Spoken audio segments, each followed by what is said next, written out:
Je ne suis pas superstitieux, ça porte malheur, comme dirait l'autre. Convenez, M. Baraka porte bien son nom. Remarque, le mot poisse ou oiseau de malheur a place dans notre culture populaire. Même le prophète Abraham dit à son fils de changer sa poissarde de femme qui leur valut pauvreté sur pauvreté. Et Nizar, Monsieur Catastrophe, Monsieur le Sinistre, nouveau pauvreté sur pauvreté. C'est juste qu'il ne prédit pas la fin des temps, car sans eau, pas de vie, non? Oh, M. Baraka irait-il jusqu'à inventer l'eau en poudre?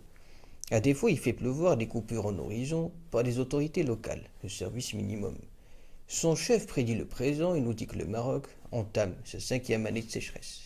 Monsieur Baraka, l'alchimiste qui change les promesses en eau. Non, c'est du vent. Monsieur Nizar, à l'exemple du parolier mélodrame, col bleu politique oublieux, oublie de faire politique. Oublie qu'il est chef de parti, pas de congrès pour le parti rose depuis l'arche de Noé, sourd aux avertissements de l'intérieur qui menacent par force de loi de fermer ses partis boutiques, hors sol, moyenâgeux, régis par l'arbitraire. J'ai souvenir d'avoir remis en propre une lettre au secrétaire de Baraka où je dénonçais quelques graves dérèglements au sein du bras médiatique jeunesse, chapeauté par un copain. Oui, c'est le parti des copains coquins. Les copines ne sont pas en reste, n'est-ce pas, monsieur Benchi?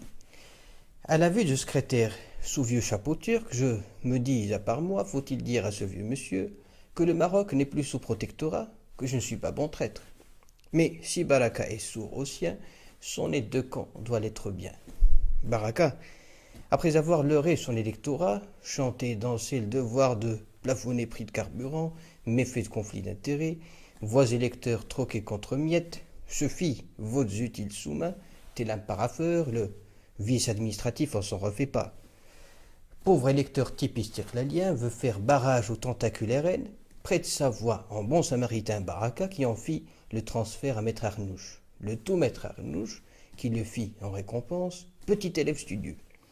Et c'est à peine qu'il le regarde dans les baskets. Baraka, submergé par les eaux, n'a Dieu que pour les niveaux de barrage et les précipitations du ciel, qui n'apprécie pas promesse non tenue. Et si Baraka faisait la météo, tiens, avec toutes les évidences du monde, Baraka n'ose pas mettre le caractère non prévoyant de son maître, alors ministre chargé de l'eau, entre autres. Sûrement aura-t-il le culot hypocrite, lors des courses électorales, de troquer ciel contre terre, de mettre la pénurie d'eau sur le compte du RN. N'emporte-t-il pas les couleurs, risque-t-il de vous dire? Entre-temps, il fait barrage, et rentre bien dans son casque. Je penserai à toucher un mot à M. Boukirem pour tisser un lien entre colère de Dieu et rareté des précipitations. Ça doit les balader un peu, ces gens-là. Mais chez ces gens-là, comme dit Brel, on ne cause pas, monsieur, on compte. À quand les prochaines élections? Ça coûte combien une voix? Et ce monsieur qui parle n'est-il pas achetable?